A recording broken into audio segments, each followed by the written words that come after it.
नमस्ते विद्यार्थी मित्रों। पिछली तासिका के दौरान हमने तूफानों से क्या डरना इस कविता का पहला भाग जो है वो इस पहले भाग का अध्ययन किया था। इस वीडियो के अंदर हम इस कविता का दूसरे भाग का अध्ययन जो है वह अध्ययन करने वाले हैं। पहले भाग के अंदर हमने 2 परिच्छेदों का अध्ययन किया है, पंक्तियों का। अब आने वाले इस भाग में हम जो बाकी की 2 है पंक्तियाँ उनका अध्ययन करेंगे।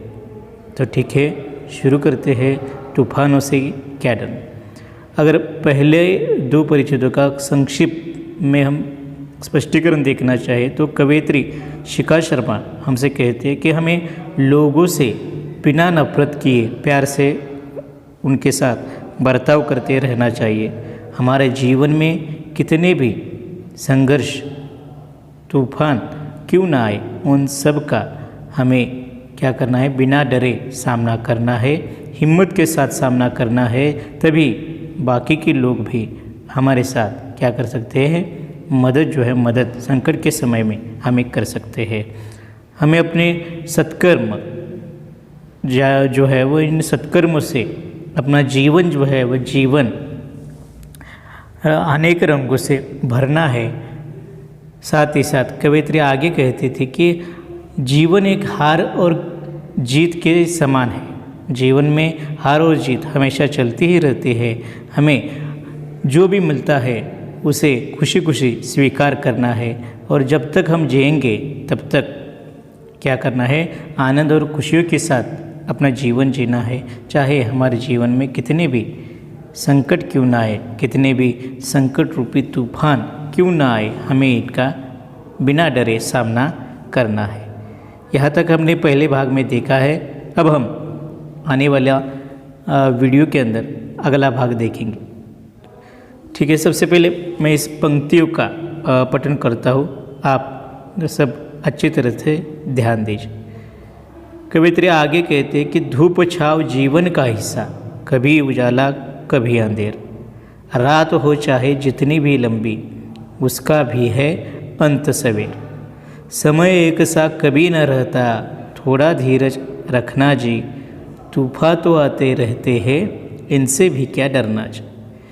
कवयित्री यहाँ पर कहना चाहते हैं कि जिस प्रकार हम देखते कि जब धूप निकलती है सूरज के कारण, तो एक समय ऐसा होता है कि सुबह जिस जगह पर धूप आती है, शाम होते होते क्या होता है कि वह जगह जहाँ पर तेज़ धूप थी वहाँ पर शाम होते होते क्या होता है कि छाँव भी आ जाती है, और जहाँ पर छाँव थी वहाँ पर शाम 4 बजे के दौरान धूप आ जाती है।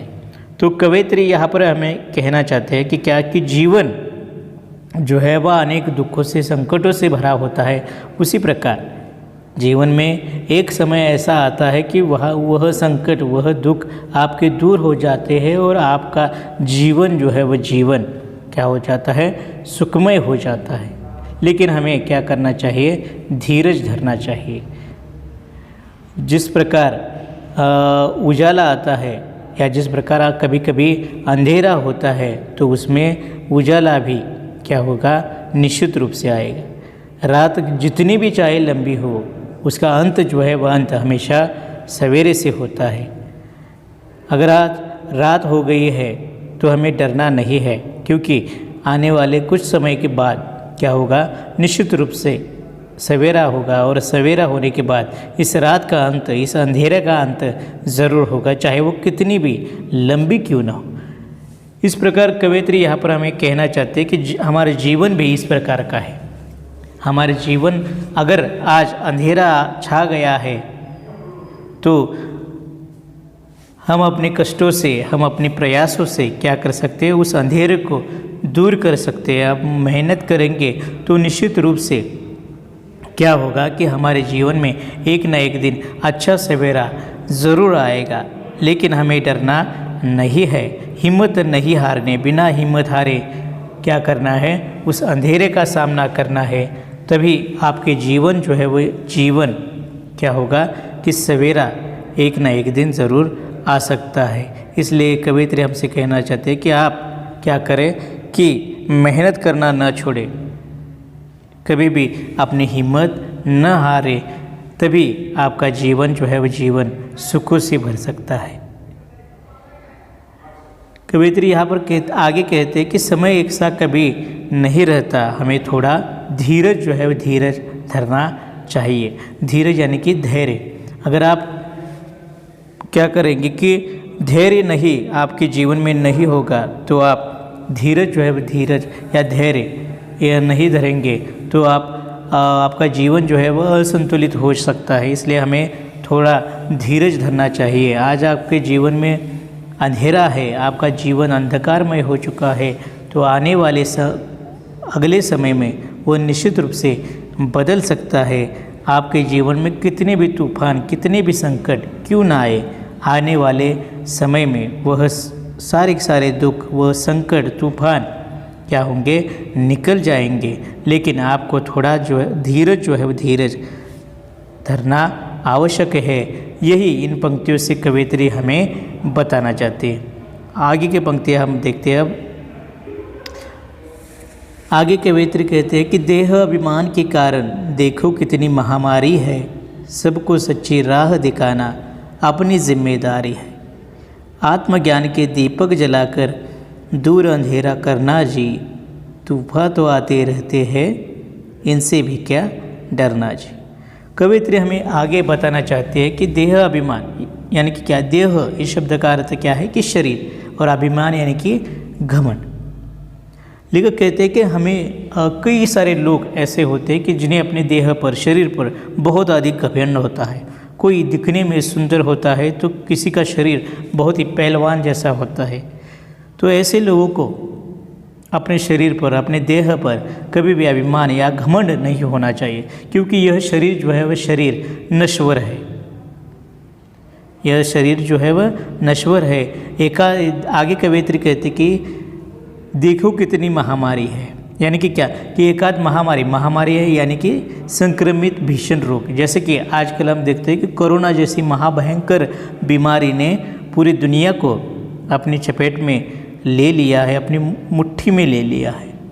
पूरा विश्व जो है वह एक तरह से रुक सा गया था पिछले 5-6 महीनों से, और इस काल में लोग जो है वो कीड़े मकोड़ों की तरह मरते हुए हमने देखा है। इसलिए कवित्री कहना चाहती है कि हमें इस देह पर कभी भी घमंड जो है वह घमंड करना नहीं है, क्योंकि एकाध ऐसी महामारी आ जाती है कि जिसमें आपका शरीर पूर्णतः नश्वर हो जाता है, नष्ट हो जाता है, और इसलिए हमें इस पर कभी भी घमंड करना नहीं है।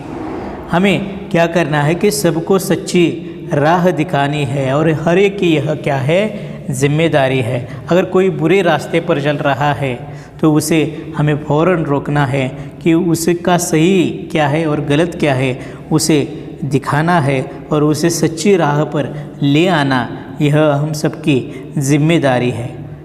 आगे कवित्री कहते हैं कि आत्मज्ञान के दीपक जलाकर दूर अंधेरा करना चाहिए। अब आत्मज्ञान यानी कि स्वयं का ध्यान, जब हम उसे सच्ची राह पर ले आएंगे तो हमें खुद का ज्ञान जो है वह ज्ञान और उसे देना है।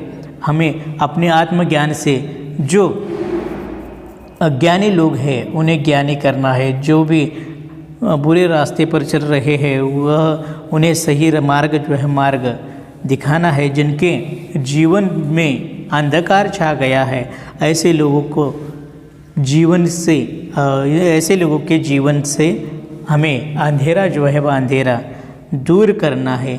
हमें अपने ज्ञान से सबको प्रभावित करना है। कई सारे उदाहरण हम ऐसे ले सकते हैं जिन्होंने अपने आत्मज्ञान से पूरे विश्व को क्या किया है, अंधकार से दूर किया है। इतिहास में अगर हम देखें तो कई सारे लोग जो है इन्होंने अपने आत्मज्ञान से लोगों को क्या किया है, उनके जीवन से अंधकार में मुक्त किया है। तो बिल्कुल उसी प्रकार भी हमें भी क्या करना है कि अपने आत्मज्ञान से लोगों को इस अंधेरे से दूर रखना है। कवित्री आगे कहते हैं कि तूफान तो आते रहते, हमें इनसे भी क्या डरना जी। कवित्री आगे कहती कि हमारे जीवन में ढेर सारे तूफान संकट आते रहते हैं, हमें कभी भी इनसे डरना नहीं है, हमें इनका बिना डरे सामना करना है।